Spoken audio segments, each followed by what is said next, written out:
Good morning, and welcome to All People's Church Unitarian Universalist. My name is Tina Harmuth, and I am your co-celebrant this morning. Today we welcome Reverend Charlie Dietrich to our virtual pulpit. Reverend Dietrich is a retired Unitarian Universalist minister living in Kingston, New Jersey. He appears courtesy of the Unitarian Universalist Trauma Response Ministry, uutrm.org, an all-volunteer organization serving Unitarian Universalist congregations in times of trauma. Our Sunday service is a shared time of worship for all present as we gather for music, spoken words, a time of reflection and inspiration as a religious community. Let us come together in a spirit of compassion and respect for ourselves and others attending this service. Before we continue to worship, I would like to invite our board president, Dan Sexton, to speak briefly. Hi, I just wanted to give us just a summary of the events that happened so we kind of all know what's going on. We might have all seen different stuff in the news or in the emails, but just wanted to explain that last Wednesday, an armed man entered the church and made threatening statements. And the man was Roman Collins, who we know, who lived in the neighborhood and had attended church the last few months. And we believe this was not an attack on the church's beliefs, but the actions of a man who had a mental breakdown. That he didn't target us for any, LGBTQ or anything like that. That it was, he had a breakdown and just happened to focus on us. So it began on Wednesday morning when a dog was found shot in the field behind the church by the community garden. There was an assault rifle found lying near the dog. The Sudbury School teacher and some kids had gone out there, and as soon as they saw it, they turned right around, and the teacher came in and called the police right away. She then called Carl. Carl called Bill McGinnis and I, and Bill came up right away, and I showed up a little bit. But the police responded very quickly. I'm very satisfied with what the Fort Worth police have done, and they found numerous shell casings, near the dog. We reviewed the security cams, and we heard some shots like at 3:40 a.m., on early Wednesday morning. And the police filed that incident as an animal cruelty case, right then, and they left for the day. Carl's in the office.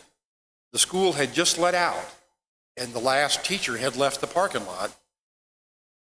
Carl hears somebody coming in the back red door, and they hears him go in the library, and he thinks, well, it's somebody coming for choir, somebody who's coming by for something.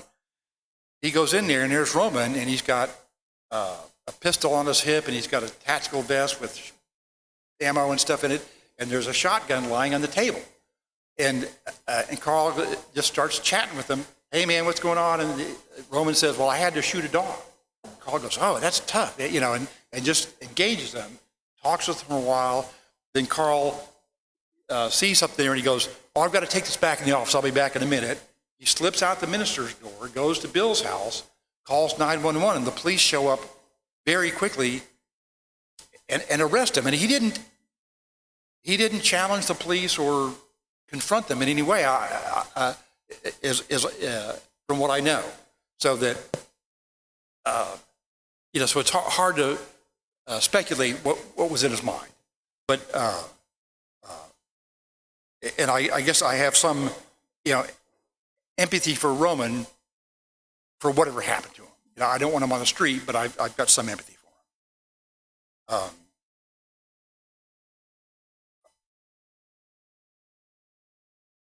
And so, so we had probably a dozen law enforcement vehicles of various kinds, because I think when they found out about this, the Homeland Security guys showed up, FBI guys showed up. Later, the dog was identified as Roman's own dog. That it wasn't some one he picked up, but he shot his own dog. Like I said, I have empathy for Roman. I don't think he was mad at the church. I think somehow he just had a breakdown and somehow focused on us. We were close by to where he lived, and we're a convenient place to go. And I'm concerned about him getting the help he needs. The church needs to take action on security. We will work closely with the school to develop protocols for, what do we do on Sunday? What do we do when there's other church meetings going on through the week? What do we do when the school is in session? So I think we need to come up with all this, and we'll work on this over time. And we'll use the resources that are available. The UUA has trauma response ministry, and they have materials. The Fort Worth Police, in talking to us, they said, we will come out and do a security assessment of your building. It's like, yes, we want that. And so we will keep everybody informed as we go forward, because we may change practices for this or that, or when do we lock the doors and things like that. And I just want to say, Carl is a hero. He was very brave to keep Roman calm, being able to slip out and call the police. And I'm so thankful that more didn't happen. If he'd showed up when the school was here, if he'd waited till choir was here, what could have happened? So I'm not a big believer in providence, but I almost wonder, that. And the other thing was that with Roman arrested and in jail, the dog incident is done. If he had just killed the dog and evaporated, I would still be freaking out. That somebody, we don't know, somebody's around who shot a dog. What are they going to do next? But now we know it was Roman. He's in jail. So I feel much safer here, knowing that. So I want to thank Carl for his quick actions, and we need to give him our support in the coming days.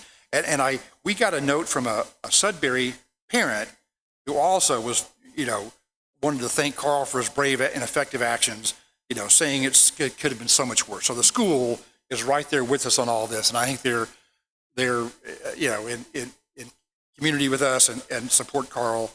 And they offered Carl their support and gratitude. And the church and school will work together with dealing with all this. I really think we've all got the same issues as far as I'm shocked, I'm freaked out. How do we kind of recover from all this? The church and school, our values are similar. I really feel that as a church, we will pull together, to aid and comfort each other, because I think we each are taking it differently and need different things, and that we will come up with ways to be safer. Thank you. Now lead us into worship with a musical interlude.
Once again, we illuminate the space with our own creation. Once again, we offer our light to the world. Please join us now in singing our opening hymn, number 108 in our gray hymnal, My Life Flows On in Endless Song.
Please remain standing for our unison affirmation.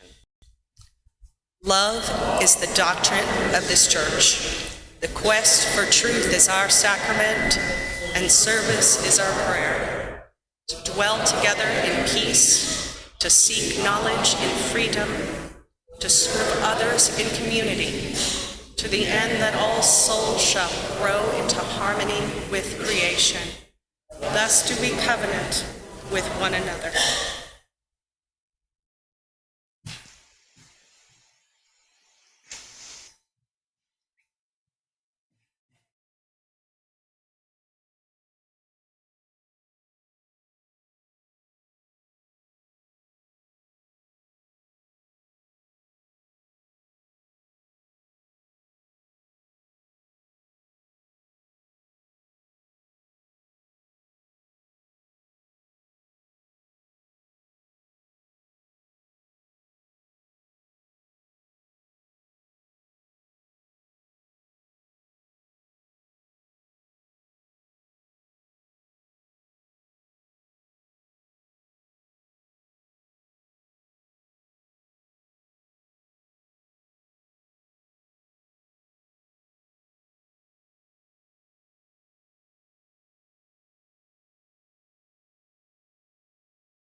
When McDade got home, she says, I walked through my house in the dark, found my piano, and that was my prayer. May I not drop out. It was not written but prayed. I knew that more than anything, that I wanted to continue in faith with the movement. Now, the Magic Magazine article does not report that the song changed the movement. It did not bring civil human rights to Central America, but it changed Carolyn McDade, gave her strength to give her life the shape of justice. And maybe that is why Spirit of Life continues to be sung. We need roots to hold us close and wings to set us free. We need to be in touch with what stirs compassion within us and among us. When you sing Spirit of Life this morning, consider what it means to you and what it might mean to those around you. You are invited to rise or stay seated as we sing hymn number 123 in the gray hymnal, Spirit of Life.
The purpose of this church, you may be seated, thank you.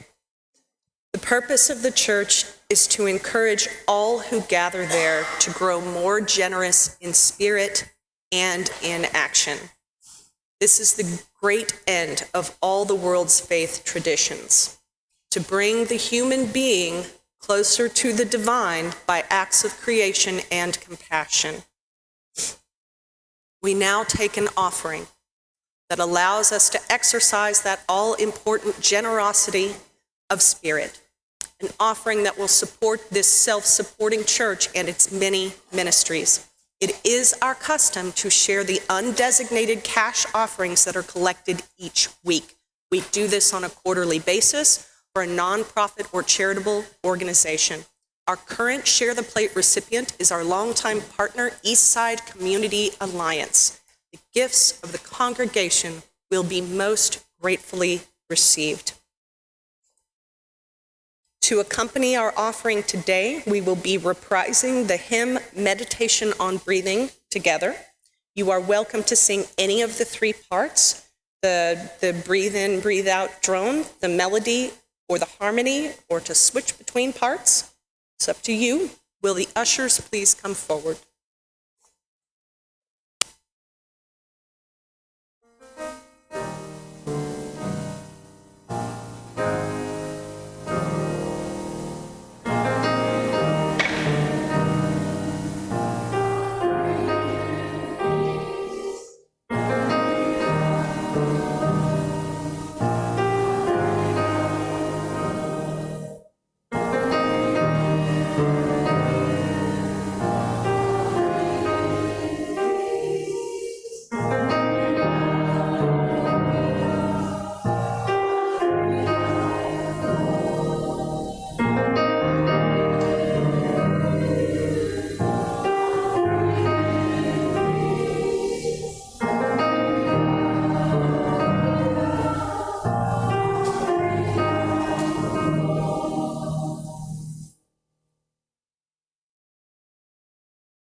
pause to give time and attention to the things in our community that are important to us. We gather here for healing and for peace in our hearts and to acknowledge the shared stories and news from the congregation. Each week, there is a journal outside the entrance to the sanctuary where you can write a message of memory or hope before the service. We honor these messages by lighting 3 candles here next to our chalice. Also, at any time during the service, you are welcome to come forward and light a candle in our meditation center here at the side of the chancel. Today, from our book of memory and hope, we include: we hold all those who seek sanctuary at our building in love and hope.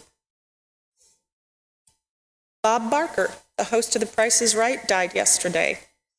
He was a dedicated advocate for animal welfare and a vegetarian. He was 99 years old. Something to celebrate. Eliza Thornton, age 13, has been cast in Chitty Chitty Bang Bang Jr. at Theater Arlington. Congratulations, Eliza. And now I invite Reverend Dietrich to lead us as we light today a 4th candle.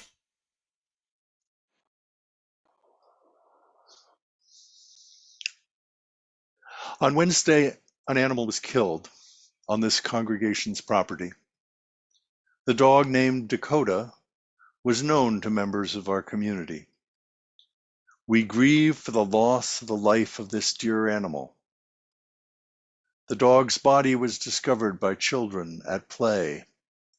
We grieve with those who saw the result of this cruel act, for the teachers and families who now carry this weight, for this congregation's staff and members, for the dispatchers, police officers, courts, and other law enforcement officials.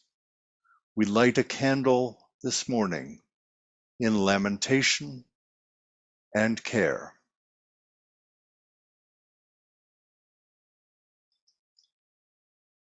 The names and milestones spoken today have joined a generation of joys and sorrows spoken into this space. Please now settle comfortably and pause for a few moments of quiet meditation, perhaps to hold and uplift the sorrows and celebrations, both spoken and unspoken among us. And after a time of silence, Misha will lift our hearts with music.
Before I begin my sermon, I'd like to say thank you.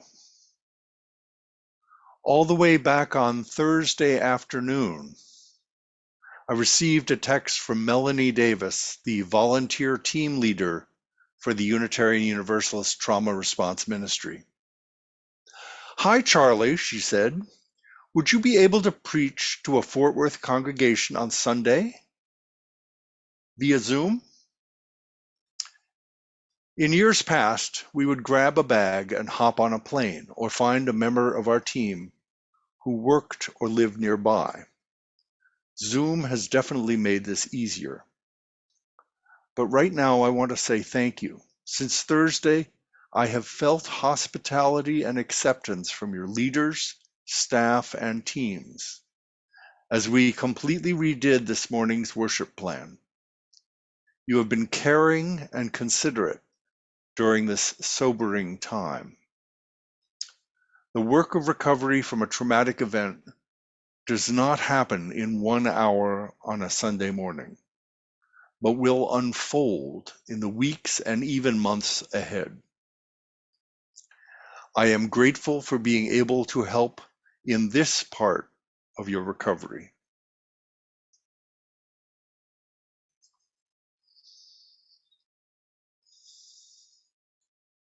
This is from Elie Wiesel, the author who wrote about surviving in concentration camps during the Holocaust.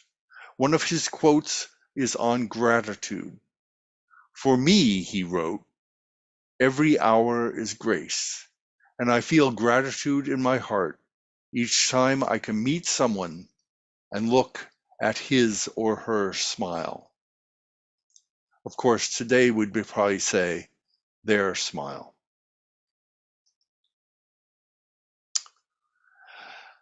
Many years ago, 2007, I think it was, I came down to the Gulf Coast, stayed for a week at a Unitarian Universalist church in the Crescent City. It was a year after the flooding on New Orleans, when the levees broke. I came down during an interterm break at my seminary.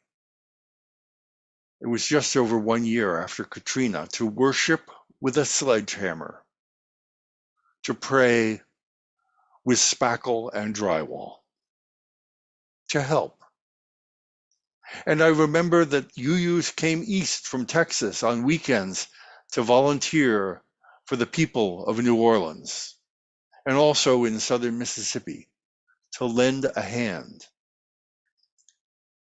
I think that Wiesel's words can help us understand our world, our relationship with one another, and the purpose of a faith community. A congregation board president once said that their congregation existed to care for one another, especially when there was a profound hurt. Since that week in New Orleans and the 2 years I spent learning compassionate ministry in the city, I've learned a few things. One is that each traumatic event affects some members more deeply than others. People will have different responses and different ways to cope with loss and with the myriad of feelings that follow it. What happened Wednesday night might be traumatic to you. It might be distressing or sad. The passionate feelings we feel in our bodies may not be the same as what's going on in other community members. That's why that we use the word compassion. The work of recovery is everyone's work. I actually want to introduce a term now common with those who study this sort of things. The words are critical incident. Jeffrey Mitchell frames the definition of a critical incident as any situation faced by any person that causes them to experience unusually strong reactions which have the potential to interfere with their lives. This term frees us from using trauma and traumatic for every stretchful situation. When something happens, Whether the critical incident is a trauma or a heavy stressor, our body produces stress hormones such as adrenaline and cortisol, which help prepare us to act in an emergency. Our heart may race, our muscles tighten, preparing us to fight or flee, or possibly freeze. This is our body's way of helping us survive when a threat is apparent, either actual or just perceived. And it's a powerful and unconscious mechanism. Now, the muscliness is eustress, a positive form of stress that challenges us and lifts us. During an incident, you may suddenly find yourself running to safety faster than you ever knew you could run. And maybe you're feeling eustress today. Know that there are others who may be feeling a different sort of stress, one that is not positive. Critical incident distress can hit you physically, emotionally, cognitively, or spiritually. We get headaches, overwhelming anxiety. We may feel confusion, worsened by those stress hormones that have coursed through our bodies. We may not be able to think or talk clearly. We may be in despair. For many years before I became a minister, I was an active volunteer firefighter in my tiny town of Kingston. We were called to many heartbreaking fires or lost person searches. And our job as professionals had clear boundaries. Put out the fire, search the area, then go home. And often that's what we did. When the fire was put out, we returned to our station, went home, and back to bed, avoiding any emotional engagement. And this allowed us to be effective. But sometimes a friend or someone we knew lived in that house. We couldn't compartmentalize the trauma away. When that happened, our company was told, go off duty, go offline. Neighboring fire companies would respond to our calls while we took time to mourn, time to grieve, time to talk it out. A trauma-trained outside group sat with us, gave us some words and awareness we would not otherwise have had. And the UU Trauma Response Ministry promotes that sort of care for congregations. Self-care is extremely important when you face something that is overpowering. It's important to eat, rest, exercise, reach out and care for your soul in ways that work for you. Often we ask people to think of any effective ways that they have handled stress before. We say things like, do you take a walk, meditate, pray, or read a beloved book? Do you journal, listen to your favorite music, or paint? When stressed, you might not remember to do what you love or what calms and centers you. Perhaps you put on a brave face, hiding the hurt. Perhaps you're even ashamed to look at the faces of friends. We're here to remind you of what you already know. We have found, and I think that Unitarian Universalism in general affirms this, that people are naturally resilient. People are hardwired to make it through tough times and come out the other side. We are more likely to be able to heal and transform our lives if we have others around us. to catch us, listen when it weighs on our hearts, to be present when peace seems far away. Our voluntary ministry is dedicated to help congregations like yours in times like this, to mourn with you, to encourage you to see one another and find the resilience. We know one thing that is often forgotten. Rebuilding from trauma takes time. The heroic sandbag filling phase only lasts a short time. Soon other emotions emerge: grief, withdrawal, anger, wishful thinking. 2 years after my time removing moldy wallboard with a sledgehammer in New Orleans, I returned to Louisiana as a student minister. Although 2 years had passed, the aftershocks of the tragedy were still occurring.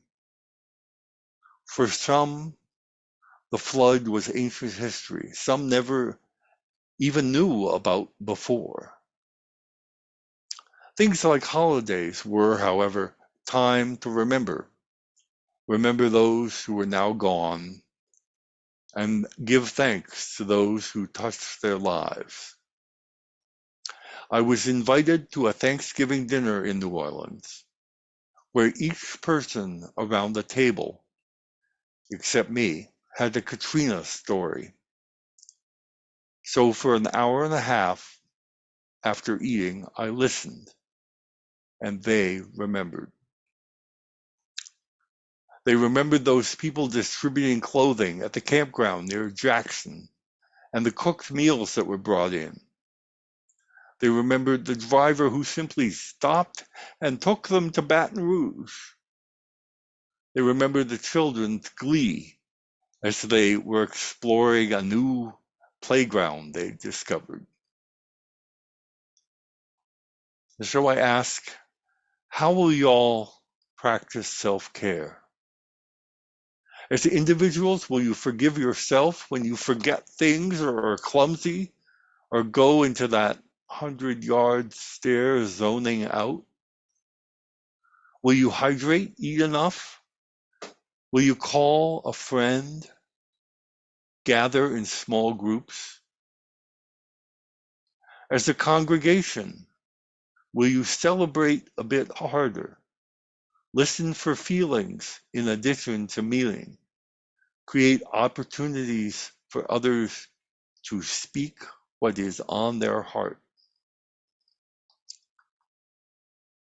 In New Orleans, the well-meaning Federal Emergency Management Authority, FEMA, those folks wanted to cancel Mardi Gras after Katrina, but the people knew better. In the end, they restricted the parades to daylight only, and on the one road that didn't have any sinkholes. The floats were mostly reused from previous years. The crew members had usually spent all day rebuilding their own houses, or maybe working a job too, and they had only a few hours to gather and plan the parades, which were not for tourists, but for each other. And celebrate they did, with laughter and with tears. In the weeks ahead, you here in Fort Worth will have some FEMA thinking time that needs to be done. Take the time to do it right. And make time for Mardi Gras thinking, community gathering, comforting, and recovery.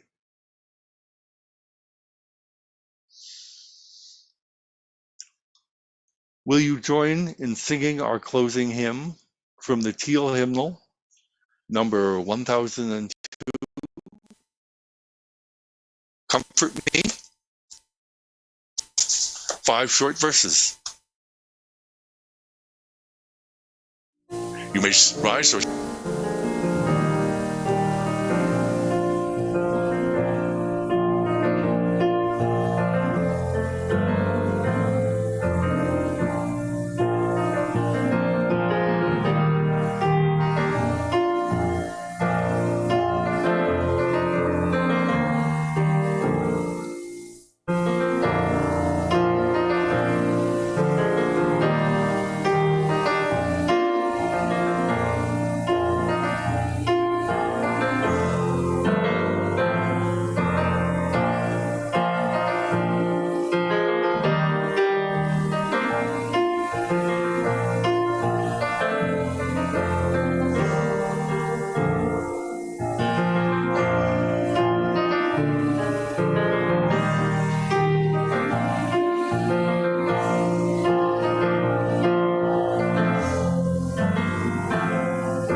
hymnal, it's a reflection by George Odell, "We need one another."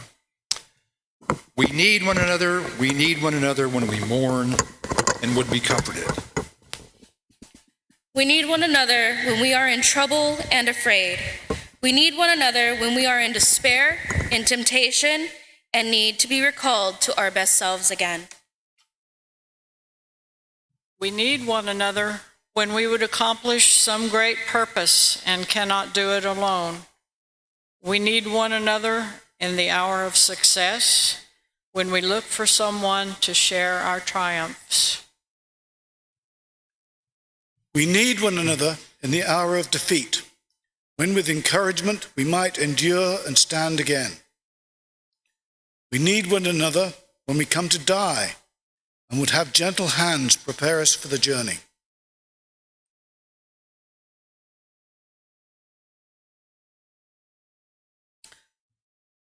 All our lives, we are in need, and others are in need of us.